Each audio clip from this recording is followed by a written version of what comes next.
America and Britain share one of the deepest military relationships in modern history.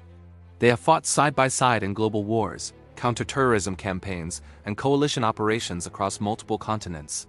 Yet despite this shared legacy, their armed forces are built on different foundations. These differences are not weaknesses. They are deliberate choices shaped by geography, history, resources, and strategic priorities. To understand how the world's most elite military forces compare, it is necessary to look beyond budgets and numbers and examine how each force is designed to fight. The United States military is built for global dominance. Its core mission is the ability to project power anywhere in the world, at any time, and to sustain that power for as long as necessary. This requirement shapes everything from force size and basing structure to logistics, doctrine, and training. American forces are designed to fight large-scale, multi-domain conflicts that may last months or years. Air, land, sea, cyber, and space forces are integrated into a single operational system, capable of simultaneous action across vast distances.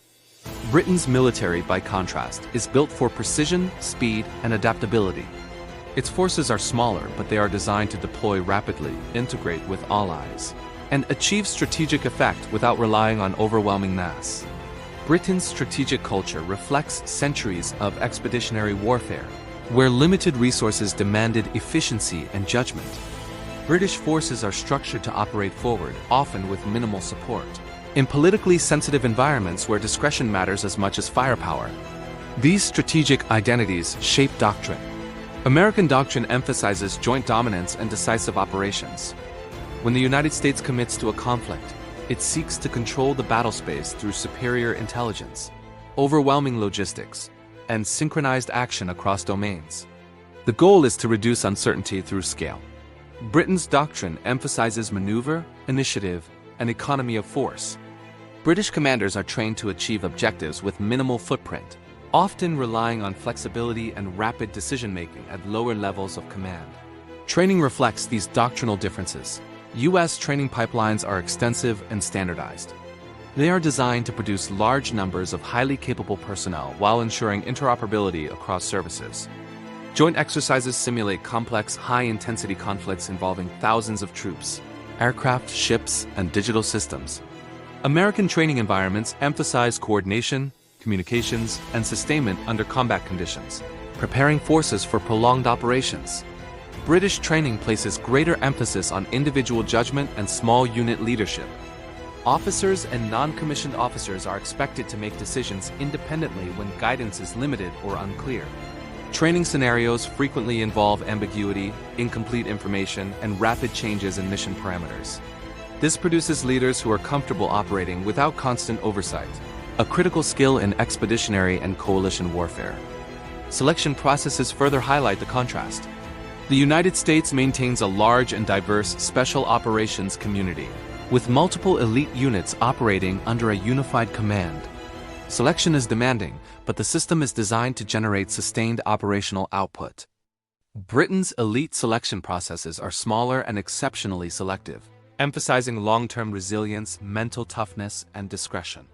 British elite units are trained to operate quietly, often without public acknowledgement, reinforcing a culture of anonymity and restraint. Mental training is central to both forces, but it is applied differently. U.S. elite training focuses on stress inoculation at scale.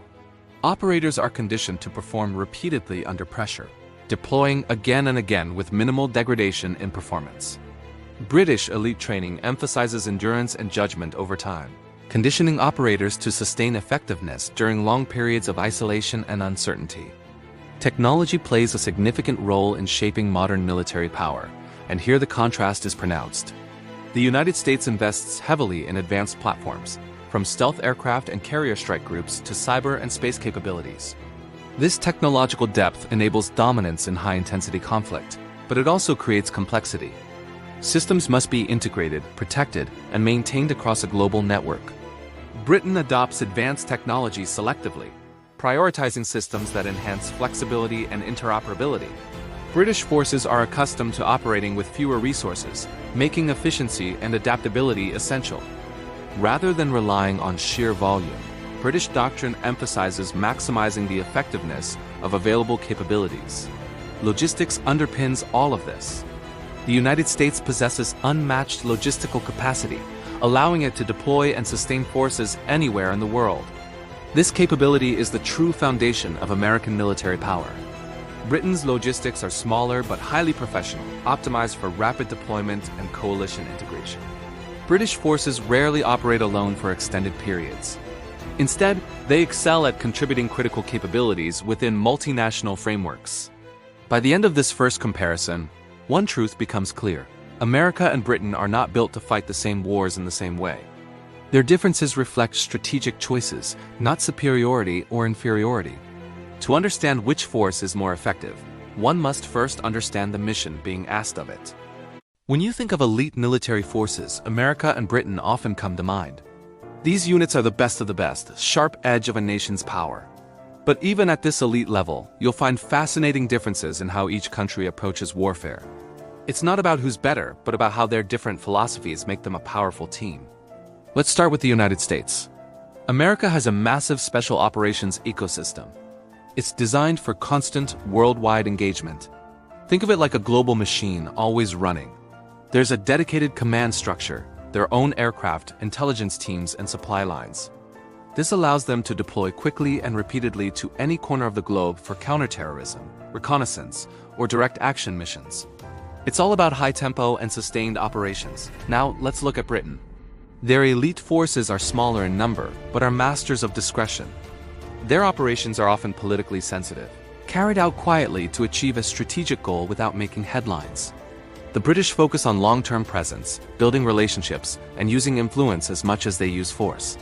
It's a national preference for achieving big results without the big spectacle. Their operational histories really highlight these differences. American forces shine in large-scale operations. They bring overwhelming support, total information dominance, and can reinforce their teams in a heartbeat. Think about major coalition efforts where coordinating huge numbers of troops and equipment is key. The US system is built for that. British forces, on the other hand, excel in complex environments that demand subtlety and cultural savvy. They can operate effectively with a smaller footprint, blending in and adapting to the local situation. This is why in coalition operations, these two forces are such a perfect match. The Americans bring the scale, and the British bring the precision. Together, they create a capability that neither could achieve alone.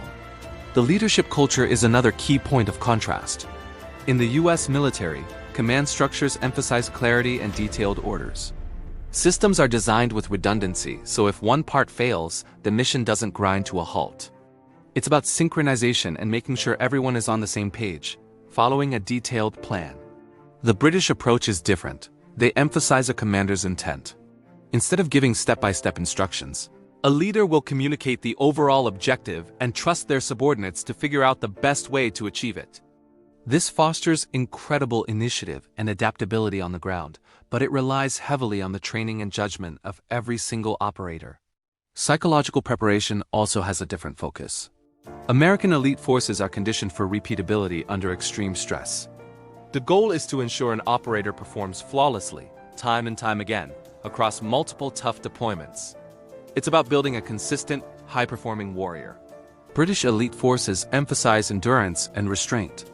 Their operators are prepared to function for extended periods with very limited support and often without any public recognition for their work. It's about mental toughness and the ability to persevere through long, quiet campaigns.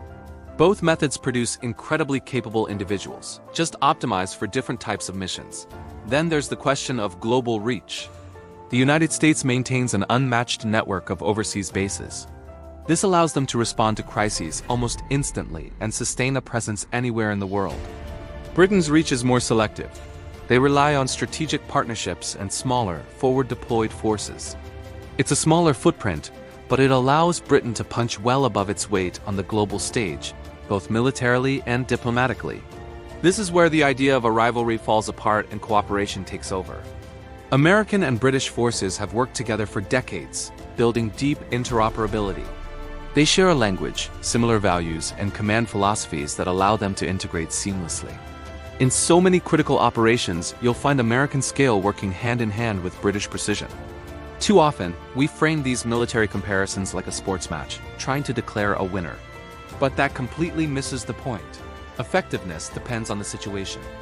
In a long, drawn-out conflict, America's depth, logistics, and resilience would be unmatched.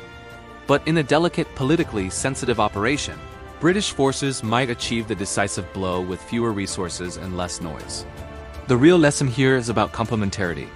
America and Britain approach warfare differently because they are designed to solve different strategic problems. Their alliance is so strong because these differences reinforce each other. They don't undermine each other. Together, they represent a model of a modern military partnership where shared values enable a diverse range of capabilities. In today's world, with threats ranging from nation-state competition to asymmetric warfare, this partnership is more vital than ever. America brings the scale and endurance. Britain brings the precision and judgment. Neither approach is a silver bullet for every challenge. But together, they form one of the most effective and adaptable military combinations in history. So this isn't a story of rivalry at all. It's a story of smart design, deliberate choices, and constant adaptation. The elite forces of America and Britain are elite not because they're the same, but because they understand their unique strengths, what they were built to do, and most importantly, how to fight alongside their allies when it matters most. Thanks for watching.